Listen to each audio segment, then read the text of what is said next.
Hello everyone, this is Sacrifice, and today we will be going over the last boss in Algeth'ar Academy, Echo of Doragosa, and how I heal it as a Disciplined Priest. Her first ability is Energy Bomb. Doragosa will mark a player with arcane energy for 6 seconds. When the bomb expires, it inflicts arcane damage to all players within 8 yards and leaves a stackable buff on the player, Overwhelming Power, a 5% damage buff that stacks up to a third application and then erupts into an arcane rift, which deals damage every second if you stand in it. This rift occasionally releases 4 balls of uncontrolled energy, which explodes on contact with the player, inflicting damage and applying a stack of overwhelming power. The second ability is Power Vacuum, where Doragosa pulls all players to her location. If you stay within a 20-yard radius after her cast is complete, you will take high damage, get knocked back, and receive a stack of overwhelming power. Her third ability is Arcane Missiles, a single target ability that hits a random player for low damage and applies a stack of overwhelming power. Her last ability is Astral Breath. Doragosa beats a cone of Spell Frost, which can one-shot you in higher keys. If you get hit and survive, it will also apply a stack of overwhelming power. So this boss is very easy to heal. This is a fight where you can try to go all out on DPS while occasionally healing random targets. I immediately gave my DHPI and I went into my DPS rotation.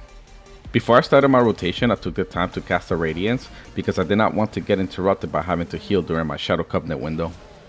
Most of the damage I'm able to heal through by just applying Atonement or using my Search of Light procs. When she casts Power Vacuum, you can continue to DPS while moving by using Penance, Solace, Shadow Word Death, Divine Star, and reapplying your Purge the Wicked Dot.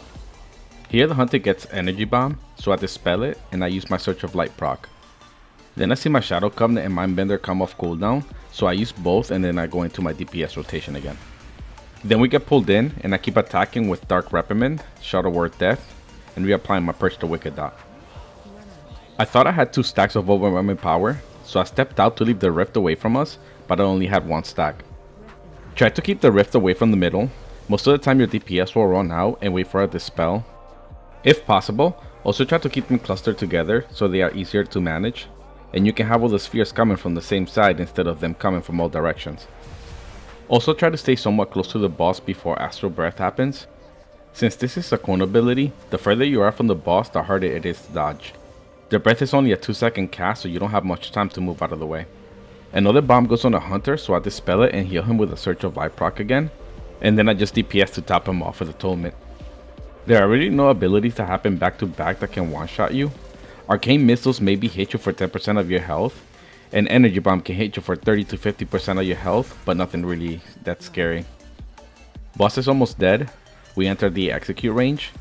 Shadow Covenant and Mindbender are off cooldown again, so I get ready to put out some damage.